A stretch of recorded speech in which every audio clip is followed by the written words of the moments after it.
ऐसे झूल रहा है। क्या धरती पटक दी या क्या किया ऐसा? कहाँ पर पटका, किसे? 1.5 वर्षांच्या एका निष्पाप आणि कोवळ्या जीवाला या हैवानानं एक दोनदा नव्हे तर तब्बल 8 वेळा आपटलंय.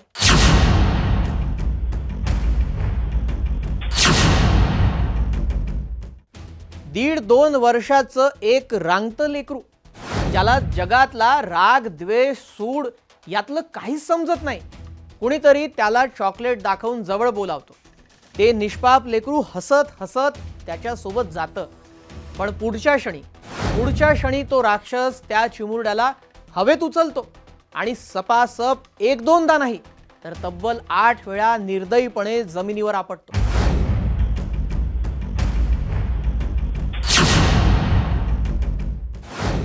एखाद्या निर्जीव वस्तूसारखं त्या लेकराच्या शरीराच्या चिंध्या होईपर्यंत. ही कोणती क्राईम थ्रिलर सिनेमाची स्क्रिप्ट नाहीये. हा खरोखर घडलेला पाशवी थरार आहे. या सीसीटीव्हीनं अख्खा देशाला हादरवून सोडलाय. हा व्हिडिओ पाहून अक्षरशः दगडालाही पाजर फुटेल, पण त्या नराधमाचे हात थरथरले नाही. माणुसकीला काळीमा फासणाऱ्या या राक्षसानं इतकं क्रूर कृत्य का केलं माहिती आहे? कारण होतं फक्त एक नकार. एका स्त्रीने लग्नाला नकार दिला म्हणून एका 1.5 वर्षाच्या लेकराला आपला जीव द्यावा लागला. आजच्या या व्हिडिओमध्ये याच सैतानाच्या क्रूर कृत्याबाबत सविस्तर आढावा घेऊया. नमस्कार, मी श्रेयस पांडे. तुम्ही पाहताय न्यूज 18 मराठी. ऐसे मारा मेरे बच्चे का पूरा गर्दन ऐसे झूल रहा है।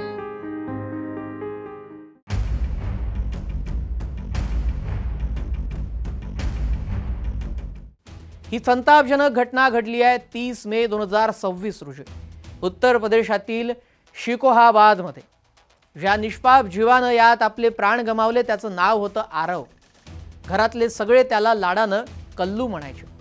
आरवची आई रतीदेवी ही तिच्या पतीपासून वेगळी राहत होती आणि त्यांच्या घटस्फोटाची कायदेशीर प्रक्रिया देखील सुरू होती.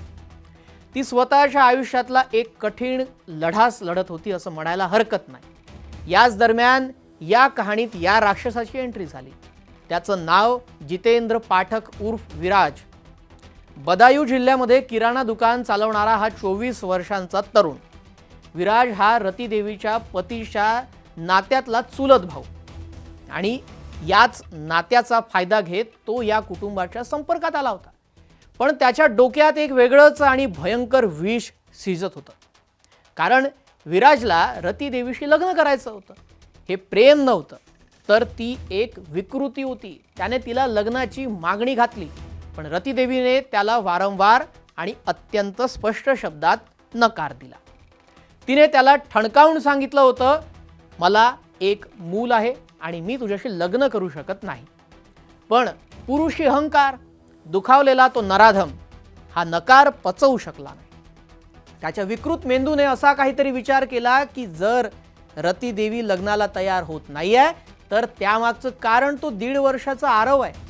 आरव हाच त्यांच्या मार्गातला अडथळा आहे आणि इथूनच एका निष्पाप लेकराबद्दल त्याच्या मनात एका भयंकर द्वेषानं जन्म घेतला.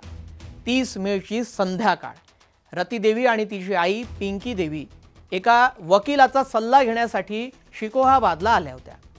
त्या एका ओळखीच्या व्यक्तीच्या घरी थांबल्या, पण त्यांना पुसटशी ही कल्पना नव्हती की काळ त्यांच्या मागावरच आहे. विराज त्यांचा पाठलाग करत थेट शिकोहाबादपर्यंत पोहोचला होता. तिथेही या राक्षसानं पुन्हा रतीदेवीवर लग्नासाठी दबाव टाकायला सुरुवात केली. पण एका आईनं पुन्हा एकदा आपला ठाम नकार त्याला ऐकवला आणि याच नकारानं विराजच्या डोक्यातल्या बारूदाला ठिणगी लावली. त्यानं एक भयंकर आणि क्रूर प्लॅन रचला. तो अत्यंत गोड बोलून आरवला चॉकलेट आणून देण्याच्या बहाण्यानं घराबाहेर घेऊन गेला. घरापासून अवघ्या 50 मीटर अंतरावर जात नाही हो, एका निर्जन ठिकाणी तो त्या लेकराला घेऊन गेला आणि त्यानंतर या सीसीटीव्ही फुटेजमध्ये जे रेकॉर्ड झालंय ते बघून तुमचंही रक्त सळसळल्याशिवाय राहणार नाही. या नराधमानं त्या 1.5 वर्षाच्या आरवला हवेत उचललं आणि निर्दयीपणे जमिनीवर आपटायला सुरुवात केली. 1 2 नाही तर चक्क 8 वेळा. त्याने या लेकराला जमिनीवर आपटलं आणि त्यानंतर त्या निष्पाप रक्ताच्या थारोळ्यात पडलेल्या तडफणाऱ्या लेकराला तसंच रस्त्यावर सोडून हा नराधम तिथून पसार झाला. कुटुंबियांनी जेव्हा आरवला शोधलं तेव्हा तो गंभीर जखमी अवस्थेत सापडला. त्याला तातडीने रुग्णालयात नेण्यात आलं, पण डॉक्टरांनी त्याला मृत घोषित केलं. एका नकाराची किंमत त्या निष्पाप जीवाला आपला जीव देऊन चुकवावी लागली. आपल्या डोळ्या देखत काळजाच्या तुकड्याला गमावल्यानंतर रतीदेवीचा आक्रोश हृदय पिळवटून टाकणारा होता. तिने पोलिसांना दिलेल्या जबाबात स्पष्ट केलं की विराज अनेक दिवसांपासून तिच्यावर लग्नासाठी दबाव टाकून तिला मानसिक त्रास देत होता. कहाँ पर पटका, किस जगह पर? मुझे नहीं, नहीं पता। क्या नाम है उनका जिनने पटका है? विराज और जितेंद्र पाठक। ये कौन है आपके? मेरी बुआ सास का लड़का। उन्होंने हत्या की है बच्चे की। आप उनके यहाँ आई थी? नहीं, हम अपनी मौसी के यहाँ आए थे, वो यहाँ पे ही आया था। या पाशवी घटनेची माहिती मिळताच पोलिसांनी तत्काळ ॲक्शन घेतली. 4 विशेष पथकं तयार केली गेली. त्यांना माहिती मिळाली की आरोपी मेनपुरी रोड परिसरात लपलाय. पोलिसांनी त्याला 4ही बाजूनी घेरलं. पोलिसांच्या दाव्यानुसार स्वतःला वाचवण्यासाठी या नराधमानं पोलिसांवर देखील गोळीबार केला, पण पोलिसांनीही चोख प्रत्युत्तर दिलं आणि विराजच्या पायात गोळी घातली. लंगडत लंगडत का होईना पण अखेर हा सैतान पोलिसांच्या जाळ्यात अडकला. या नराधमाची नीच पातळी इथंच संपत नाही बरं. अटक झाल्यानंतर पोलिसांच्या ताब्यात असताना त्याचा एक व्हिडिओ समोर आलाय. तो व्हिडिओ तुम्हीच पहा. क्यों मारा था बच्चे को?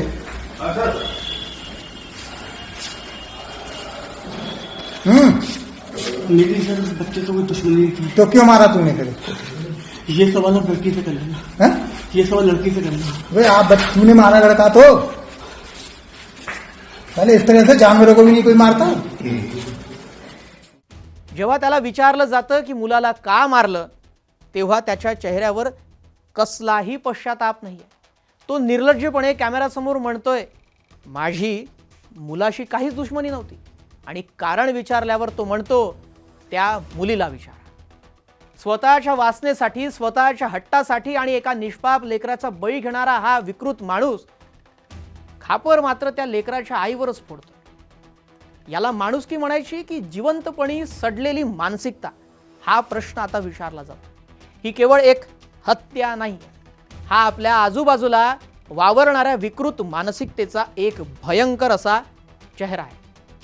एका स्त्रीनं तुम्हाला नकार दिला तर पुरुषार्थ एवढा दुखावला जातो की तुम्ही एका 1.5 वर्षाच्या लेकराला जमिनीवर आपटून मारता. याला प्रेम म्हणायचं की विकृतीचा कळस म्हणायचं? ज्या माणसानं हे केलं त्याला माणूस तरी म्हणता येईल का हो? हाही महत्त्वाचाच प्रश्न आहे. तुम्हाला याबाबत काय वाटतं कमेंट करून नक्की कळवा. भेटूयात पुढील नव्या एका माहितीपूर्ण व्हिडिओसह. नमस्कार.